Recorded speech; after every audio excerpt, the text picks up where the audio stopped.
Hello friends, welcome to कहानी Hindi stories for everyone. आज फिर वादे के अनुसार मैं आप सबके लिए लेके आया हूँ एक बहुत ही बेहतरीन इमोशनल स्टोरी। आज की कहानी का शीर्षक है माँ बेटी की कहानी। ये कहानी आपको सोचने पे मजबूर कर देगी। तो बिना समय गंवाए चलते हैं हम हमारी कहानी की ओर। तो ये लीजिए, प्रस्तुत है कहानी। आज की ये हिंदी कहानी माँ बेटी की कहानी है। थोड़ी सी इमोशनल है, लेकिन इमोशनल होते हुए भी इसका संदेश बहुत अनमोल है।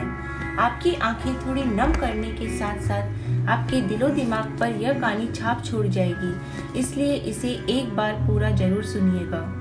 तुम्हें कितनी बार बताया है, मेरे तैयार होने से पहले मेरा नाश्ता तैयार हो जाना चाहिए। शादी के 25 सालों बाद भी मुझे क्यों बार बार एक ही बात बतानी पड़ती है लता?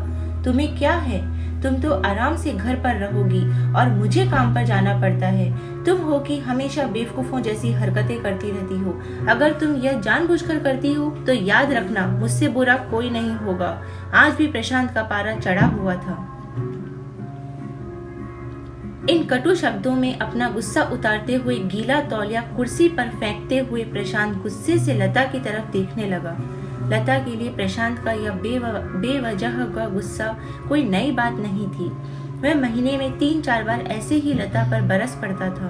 पहले पहले लता उसका विरोध किया करती थी, लेकिन जब कई सालों तक प्रशांत में कोई बदलाव नहीं दिखा तो लता ने खुद को ही बदल लिया। अब प्रशांत के कुछ भी कहने से लता को कोई फर्क नहीं पड़ता था।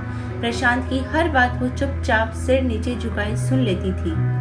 शादी के पहले 5 साल तक लता ने पूरी कोशिश की थी कि प्रशांत को बदला जाए, लेकिन फालतू का गुस्सा करना और बाद में लता को भला बुरा कहना यह मानो जैसे उसकी आदत बन गई थी। कोई भी वाद विवाद होता तो प्रशांत सीधा लता को बोल देता, अगर मैं तुम्हें अच्छा नहीं लगता तो क्यों नहीं चली जाती अपने मायके, क्यों रहती हो मेरे साथ? इतना सब कुछ होने के बावजूद लता प्रशांत के साथ रहती थी, क्योंकि उसे अपनी बेटी की फिक्र थी। और वह जाती भी तो कहाँ जाती? अपने बूढ़े माँ बाप हो चुके माँ बाप इस उम्र में परेशान करना वह नहीं चाहती थी। समाज और लोग क्या कहेंगे, यह भी तो उसे देखना था। वह इतनी पढ़ी लिखी भी तो नहीं थी कि खुद जाकर कोई नौकरी कर सके और अपना और अपनी बेटी का पालन पोषण कर सके। लता को अब अपनी फिक्र नहीं थी, उसको फिक्र थी तो बस अपनी शादी लायक हो रही बेटी की। लता नहीं चाहती थी कि पति पत्नी के झगड़े की वजह से काव्या डिस्टर्ब हो। काव्या की पढ़ाई पूरी हो चुकी थी, उसके लिए अब शादी के रिश्ते आने लगे थे। कई रिश्तों को काव्या ठुकरा चुकी थी। 2-3 महीने बाद एक अच्छा रिश्ता आया। रिश्तेदारों और पहचान के लोगों ने भी लड़के के बहुत गुणगान किए थे।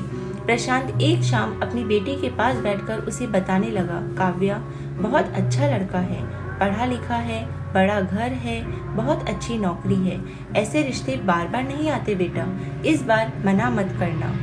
काव्या अपने पिता से ज्यादा बात नहीं करती थी, शायद डरती थी या शायद नफरत करती थी, लेकिन आज वो अपनी पूरी हिम्मत इकट्ठा कर बोली, मुझे अभी शादी नहीं करना है पापा, मैं नौकरी करना चाहती हूँ, खुद अपने पैरों पर खड़ी होना चाहती हूँ। हाँ, तो उसमें क्या बड़ी बात है? मैंने लड़के से बात की है, वह तुम्हें किसी बात के लिए नहीं रोकेगा। तुम शादी के बाद भी नौकरी कर सकती हो, वह तुम्हें नौकरी के लिए परमिशन दे देगा। प्रशांत बोला, मेरा नौकरी करना या ना करना उसकी परमिशन पर क्यों डिपेंड रहेगा पापा? काव्या ने पूछा, मैं कह रहा हूँ ना, तुम्हें किसी भी चीज की कमी नहीं होगी वहाँ। ऐसे रिश्ते बार बार नहीं आते, इसे ठुकरा मत बेटा, बहुत खुश रहोगी तुम वहाँ। प्रशांत बोला, पापा क्या मैं उतनी ही खुश रहूंगी जितनी मम्मी इस घर में खुश है? काव्या ने तंज कसते हुए कहा, आज तुम्हारी जुबान कुछ ज्यादा नहीं चल रही? प्रशांत गुस्से से आंखें बड़ी करते हुए बोला, पापा मुझे शादी ही नहीं करनी है, क्योंकि शादी के बाद अगर वह लड़का आपके जैसा निकला तो मैं क्या करूंगी? मुझे आपके जैसा जीवन साथी नहीं चाहिए, जो बिना बात के मुझ पर हमेशा चिल्लाए। मुझे कुछ भी अपनी पसंद का लेना हो तो 10 बार सोचना पड़े, कहीं वह नाराज ना हो जाए। मेरी तबीयत कैसी भी हो उसे परवाह ना हो, रोटी थोड़ी सी मोटी बन जाए तो घर सर पर उठा ले, उसकी चेकबुक ना मिले तो भी मेरा ही दोष निकाले और हर छोटी मोटी बात पर मुझे मायके जाने के लिए कहे। काव्या ने अपना दिल खाली करते हुए पापा से सब कह दिया। प्रशांत का गुस्सा 7वें आसमान पर था, लेकिन उसके मुंह से एक भी शब्द नहीं फूट रहा था। वो काव्या की बातें सुन रहा था। काव्या उतना ही बोलकर चुप नहीं हुई। आज पहली बार वह अपने पापा के सामने इतना कुछ बोल रही थी। पापा, आपने माँ के साथ हमेशा गलत व्यवहार किया है।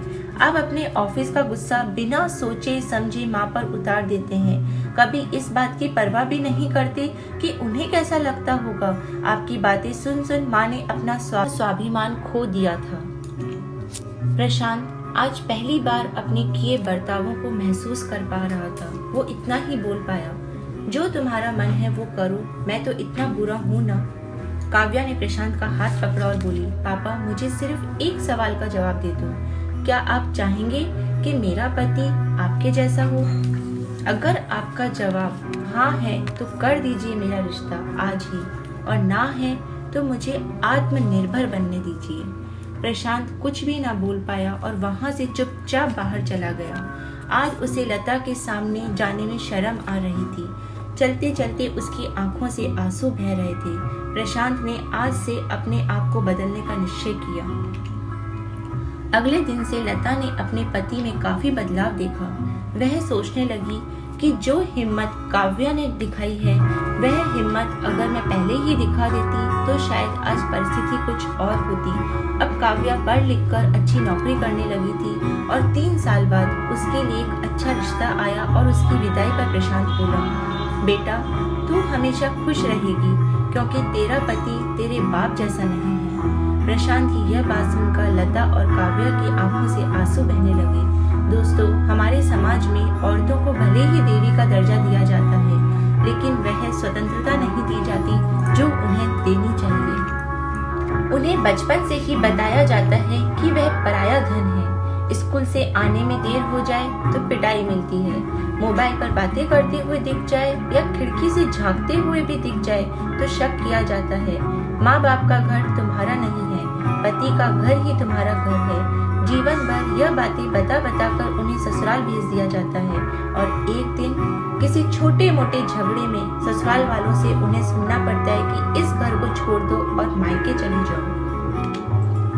अब आप ही बताओ दोस्तों, ऐसी स्त्रियों का सच्चा घर कौन सा? आखिरकार वे किस घर को अपना कहें? हमेशा की तरह पूरी कहानी ध्यान से सुनने के लिए आपको धन्यवाद। दोस्तों, उम्मीद है यह कहानी आपके दिल को छू गई होगी। ऐसे ही सीधे दिल तक उतरने वाली कहानियाँ सुनने के लिए आप हमारे कहानियाँ हिंदी स्टोरीज फॉर एवरीवन से जुड़ सकते हैं। Thank you. जी हाँ दोस्तों, तो ये थी आज की हमारी कहानी। आशा करता हूँ आपको कहानी पसंद आई होगी। प्लीज़ कमेंट्स में बताइए आपको किस तरह की कहानियाँ पसंद है। तब तक के लिए बाय। वादे के साथ कल फिर मिलूंगा एक नई कहानी के साथ। Bye bye.